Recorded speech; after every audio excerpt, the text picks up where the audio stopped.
He came, he saw, and he always seemed to conquer.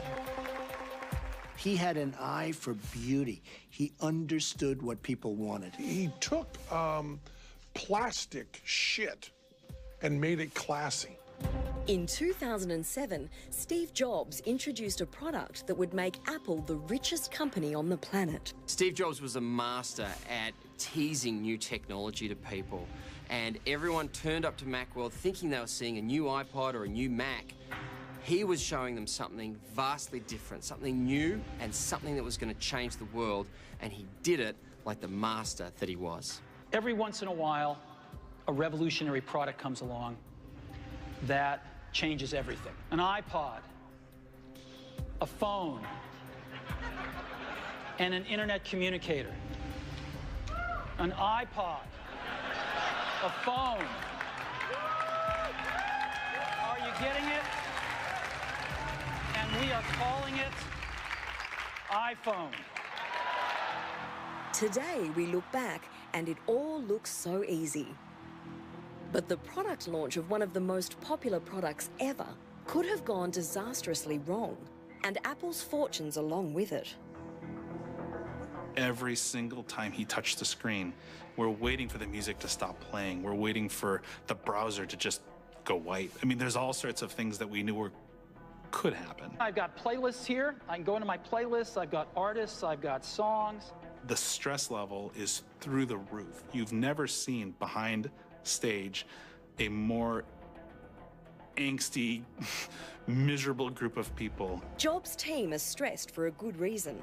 The iPhone that Steve is holding doesn't really work. We had a very careful path. It was called the golden path that Steve had to follow. He had to do exactly these things in exactly this order. And if he didn't, it could crash. What the rapt audience doesn't know is that to avoid these crashes, there are several iPhones in the lectern, with Jobs discreetly switching between them.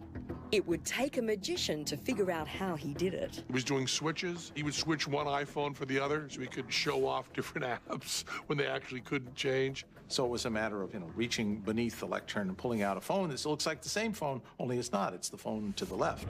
As the demonstration goes on, Jobs' backstage team do what any sane men would do under this kind of pressure. They start to drink heavily. I could play with this for a long time. I just anticipated all this going wrong. So on my drive, I brought with me a bottle of scotch. And what we decided to do is every one of us who was responsible for a certain part of the demo, whether it was playing some music, showing the maps, whoever was responsible for that part would take a shot. Problem was, I'd been involved for all of them. By the time Steve does the big finale, I'm completely wasted. And this grand finale is the most risky part of the presentation. To conclude, I want to show you something truly remarkable. Jobs plans to run all of the features of the iPhone at the same time. And one more thing, make a live phone call. He's got, at this point, maps going, there's paused music. All the software is lit up on this phone. So I'm going to search for Starbucks, and sure enough, there's all the Starbucks. Things could go just absolutely sideways. And I can even go look at that Starbucks, and there it is, and let's give him a call. Maybe the whole thing was just going to go black and then restart. We didn't know.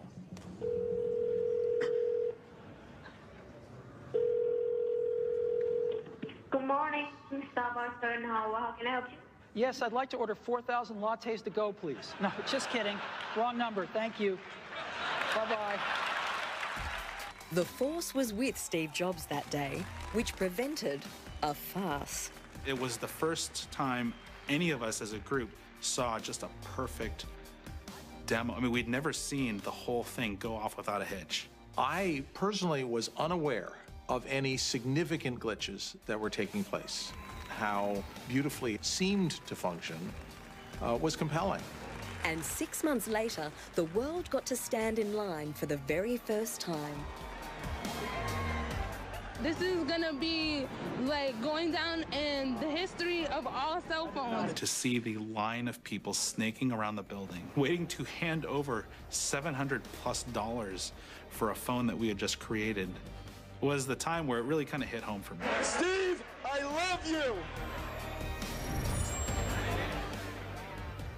The iPhone becomes the fuel for a new fire of social media. The internet experience became usable, became real, became tangible, became popular. that was where the iPhone excelled. How's the smartphone changed our lives? It's changed everything. Everything is trackable, filmable, shareable.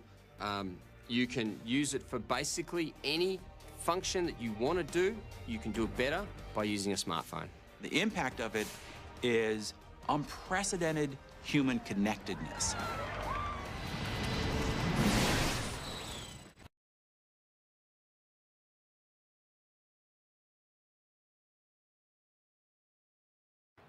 Now, I've got some special iPhones up here. They've got a little special board in them, and so I can get some digital video out. And I got a little cord here which goes up to these projectors, and so I got some great images, and you get to see what it really looks like.